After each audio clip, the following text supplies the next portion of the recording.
Olá pessoal, sejam muito bem-vindos a mais um vídeo aqui do Historicamente Bíblico.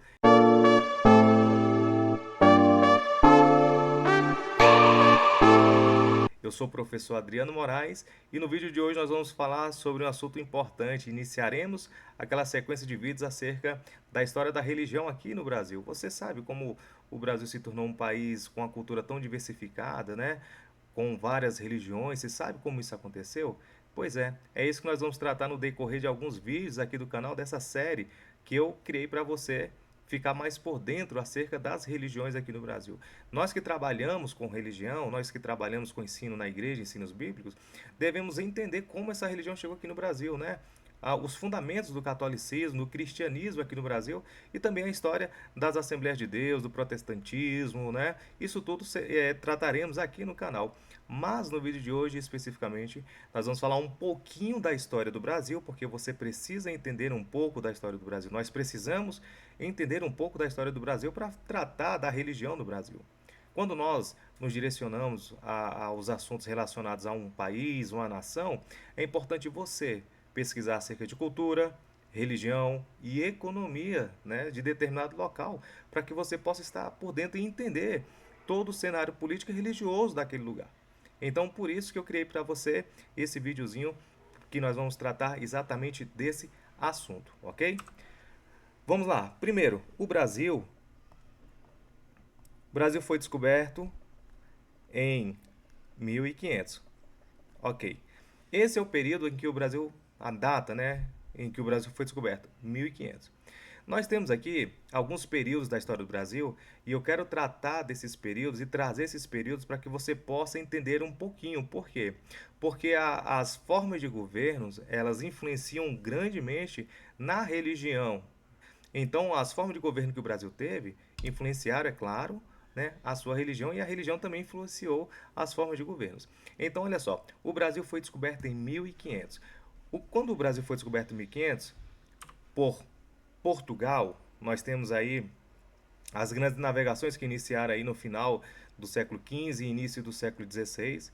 As grandes navegações foram expedições marítimas, né, na qual as grandes potências da época, Portugal e Espanha, decidiram aí uma disputa para descobrir novos territórios, né, matéria-prima, também expandir a fé cristã da época. Isso tudo contribuiu para que o Brasil fosse descoberto.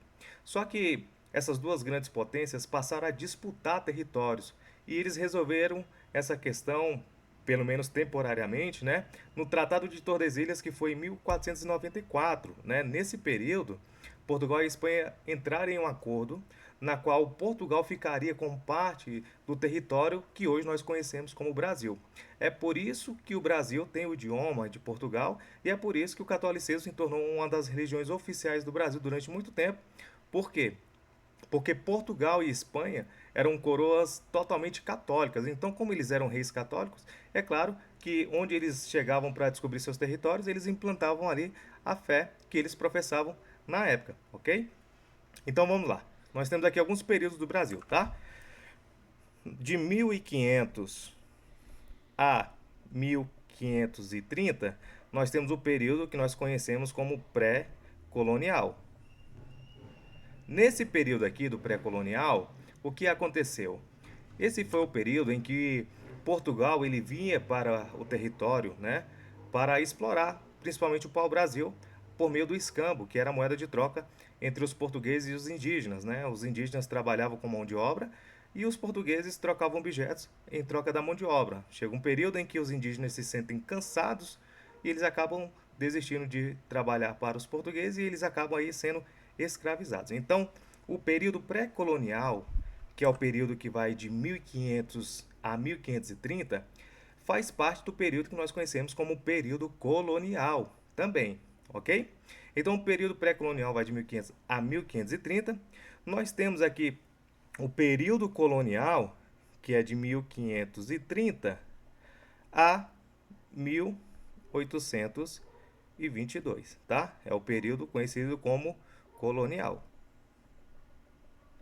ok? Por que 1822? 1822 é uma data totalmente importante para o Brasil. Por quê? Porque foi a data, foi o período em que o Brasil ele se tornou totalmente independente, ok? Ele se tornou independente. Então, o Brasil deixa de ser uma colônia, né? O período colonial é isso. O Brasil deixa de ser uma colônia e passa agora a ser uma monarquia, ok? O Brasil. Só que tem uma outra data, né, que também é importante que eu queria trazer aqui para vocês. Qual é a data? Entre esse período aqui, nós temos a data de 1549, tá? Que foi exatamente a chegada dos jesuítas. Quem eram os jesuítas? Né? Você lembra quem eram os jesuítas? Olha só, pessoal, vou voltar a tela aqui para vocês.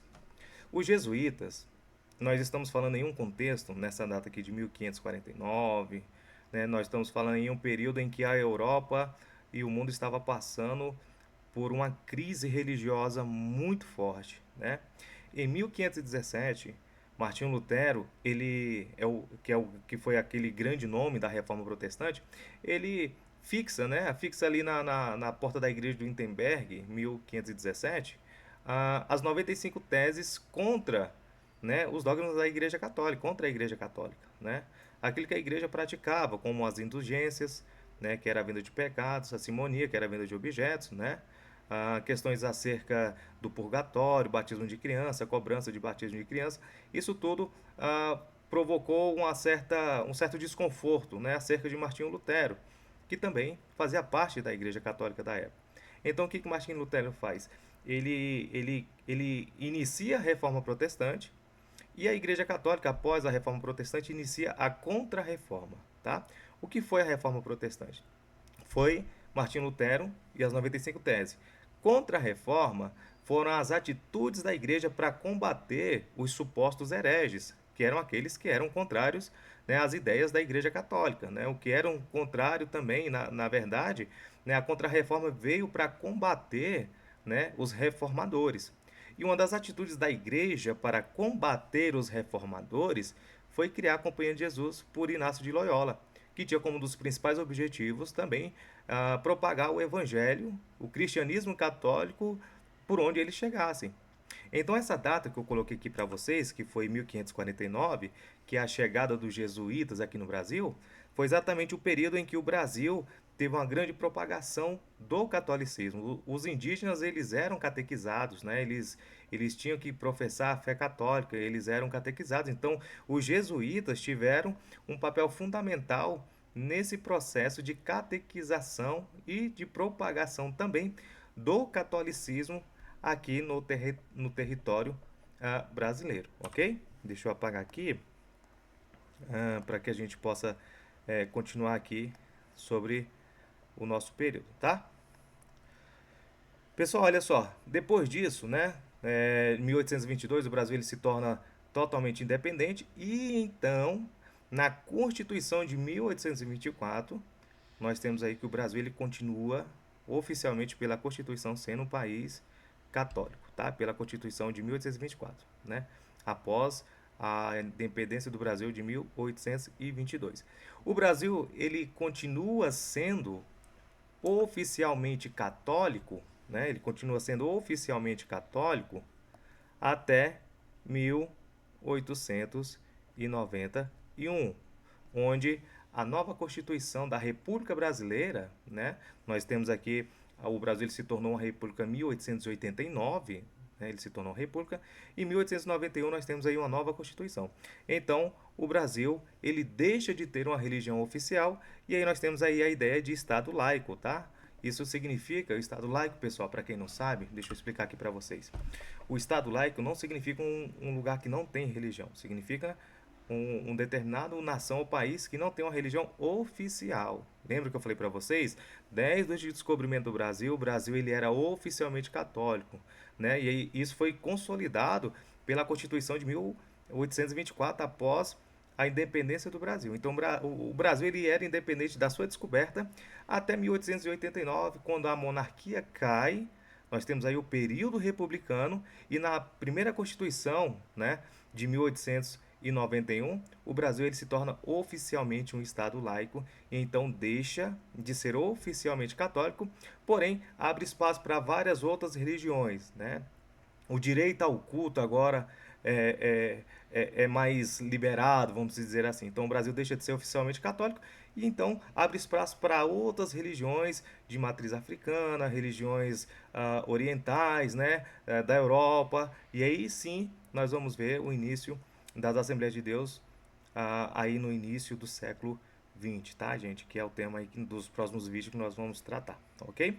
Então, pessoal, esse foi apenas um resumo breve de como o catolicismo chegou no Brasil, como o cristianismo chegou no Brasil.